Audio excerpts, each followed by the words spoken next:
What is up, my fellow gamers out there? Well, I have a confession to make. I was, let's say, avoiding to replay Alien Trilogy because there is a reason for that. When I think I was 14 or 13 when I first seen the movie Aliens from James Cameron, which is an absolutely masterpiece.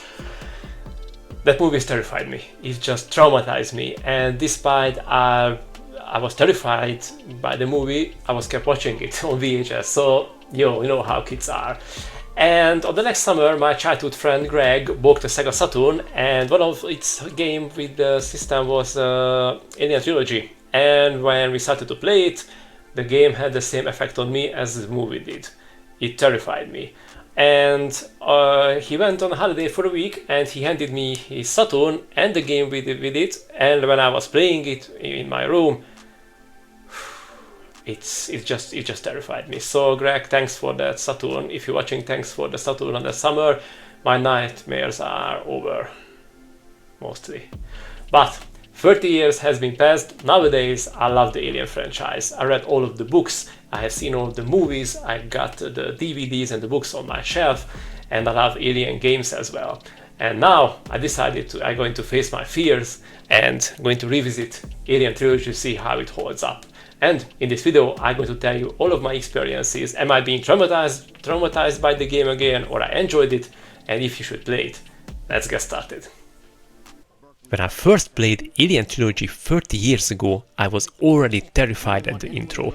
It represents the same sequence from the movie when the Marines are landing in the iconic UD-4L Cheyenne dropship, which is my favorite aircraft in the entire Aliens franchise. It looks very cool, and Farrow, the pilot in the movie, is ice cold as she approaches the colony. I remember seeing the empty and too quiet colony in the movie, and in the game made me terrified. In the game version, things happen much more faster than in the movie, as the Marines are fighting the aliens straight away as they enter Hadley's Hope colony. You can instantly recognize Vasquez in her red bandana as she elegantly swipes with her smart gun. As things are going bad, Bishop says, "Good luck, Ripley." The door closes and the title screen appears with an unsettling music. Wow, what a start!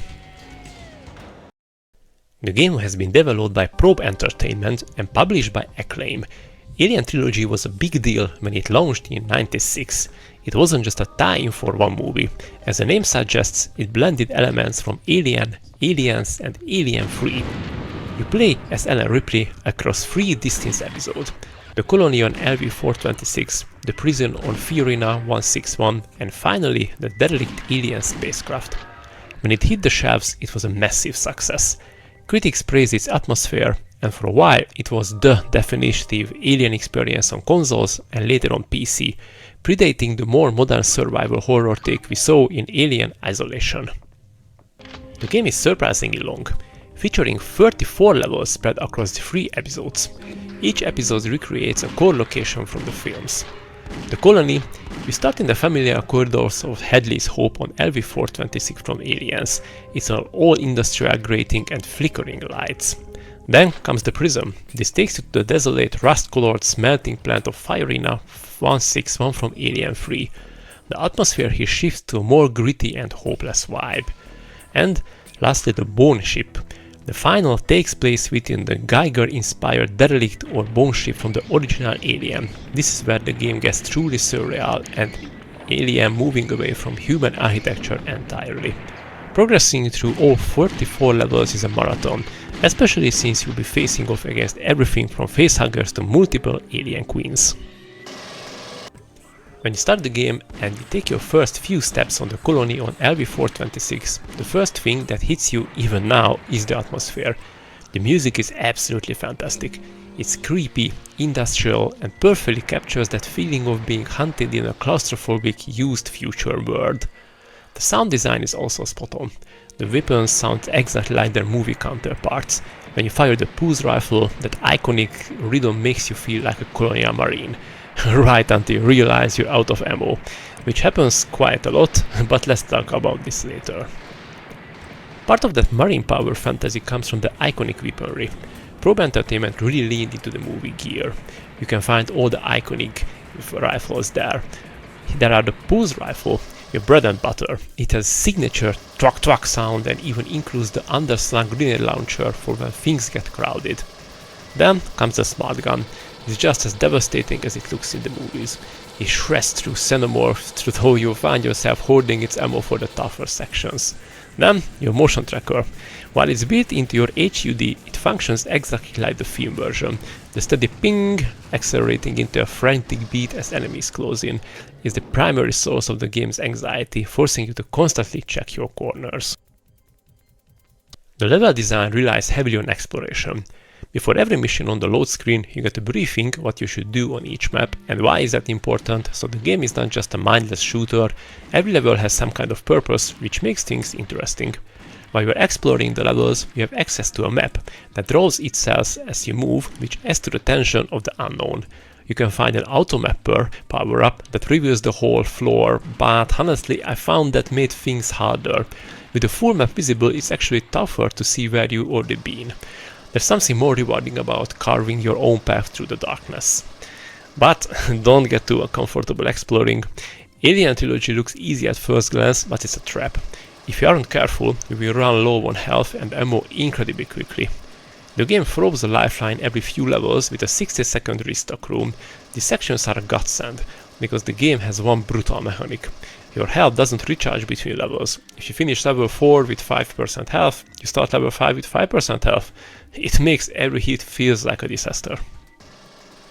The enemies don't respawn, which gives you a false sense of security, but the developers were clever. Pressing a button or opening a door often triggers an ambush.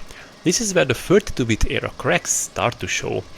The hit detection isn't the best. There were so many times I was certain my aim was dead on, only for the shot to sail right to a xenomorph. In a game where every bullet counts, that can be infuriating.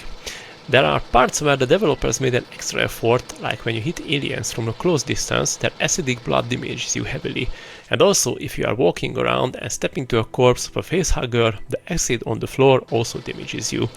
Generally, it's a solid FPS for its time, but I found the challenge to be quite high. It's a relentless experience that demands your full attention. So, is Alien Trilogy still scary? It's not jump out of your seat scary anymore, but the tension is still there, especially if you are wearing headphones and playing in the dark. That feeling of being low on health, hearing a hiss in the vents, and knowing your pulse rifle is down to its last magazine, that never gets old. Also, the developers managed to put one of the most terrifying parts into the game. When you find the still alive but cocooned colonists who are begging you to shoot them, is still very creepy. It's a fascinating piece of gaming history that stays remarkably true to the source material. If you can handle the 32-bit jank and the steep difficulty, it's still a quest worth taking. So, should you play Alien Trilogy? Yes, if you love old school shooters from this era and if you love the Alien franchise, definitely give this one a try, because it's still a solid shooter. It shows its age here and there, but overall it's a good experience, and I wouldn't call it really scary anymore. It not traumatized me. I was playing it through just fine, but it has its really creepy moments, especially if you're playing with earphones or headphones in the dark. The music and the atmosphere and just sound of the xenomorphs, it's just a really good experience. And I have to say that I enjoyed my playthrough. The 34 levels is definitely a marathon and it's going to give you the fair challenge. And if you take my advice, just be careful for your health and just try to spare and just save some ammo as much as you can, because it's going to give you a challenge. So yes, and if you played Alien Trilogy, let me in the comments below how did you like it, or if you not liked it. And if you would like to see another cool Alien game on the PS1, check out Alien Resurrection. This is my review about it. I really enjoyed it, and this one is difficult, but still worth to play it. So thank you for watching, and I'm going to see you in the next BacklogQuest video.